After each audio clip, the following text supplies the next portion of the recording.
ಹಲವಾರು ಸಂಸ್ಕಾರದಲ್ಲಿ ಇಷ್ಟು ಬರುವುದು ಅದನ್ನು ಮಾನವತೆ ಮಮತೆಯಿಂದ ಸರಿಪಡಿಸಿಕೊಳ್ಳಬೇಕು.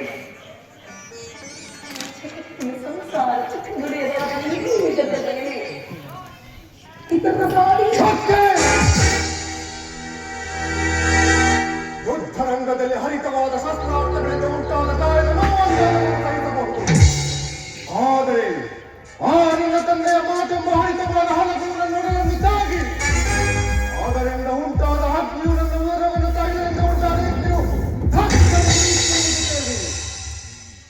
ಇದನ್ನು ಹರಿತು ಪಾಷಾಣ ಹೃದಯದ ಬ್ರಹ್ಮ ತನ್ನ ಗುರುವಾದ ಭೃಗುವಿನ ಕುಮಂತ್ರದ ಮಾತುಗಳನ್ನು ಕೇಳಿ ನನ್ನನ್ನು ಕೊಲ್ಲಲು ಮಾರಣ ಮಹಾಯಜ್ಞವನ್ನು ಹೊರಡುವರು. ಮಾರಣ ಮಹಾಯಜ್ಞ ಕರ್ಮದನು ಬಂಧದ ವಜ್ರದಿಂದ ಬಂಧಿತವಾದ ಇಡೀ ಬ್ರಹ್ಮಾಂಡವನ್ನೇ ಹಿಂಡಿ ತೆಗೆಯಲ್ಪಟ್ಟ ಉಗ್ರವಾದ ರಥವೇ ಸೋಮರಥ. ಅಲ್ಲಿನ ಆತ್ಮ ಶರೀರದಲ್ಲಿ ಬಂಧಿತವಾದ ಕಪಾಲ ಪಾತ್ರೆಯೇ ಪಂಚಭೂತಗಳಲ್ಲಿ ಬಂಧಿತವಾದ ಹೋಮಾಗ್ನಿ ಕುಂಡದಲ್ಲಿ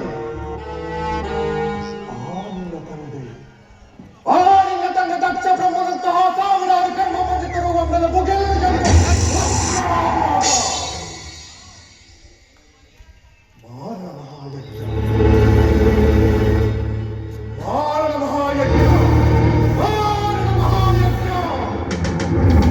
ಅದನ್ನು ಮಾಡುವವರಾರು ನಾನಲ್ಲವೇ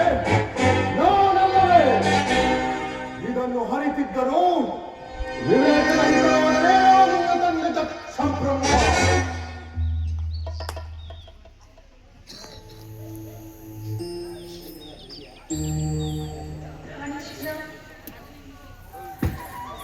ಸ್ವಾಮಿ,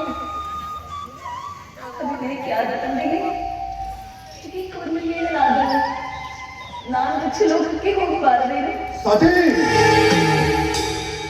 ಅಲ್ಲಿ ನಿನ್ನ ತಂದೆಗೆ ನಿನ್ನ ಮಾತುಗಳು ಹಿತವಾಗಿ ತೋರುವುದಿಲ್ಲ. ಇದನ್ನು ಮೀರಿ ನೀನು ಅಲ್ಲಿಗೆ ಹೋದಕ್ಕೆ ಆಗಲು ನಿನಗಾನು ತಪ್ಪದು.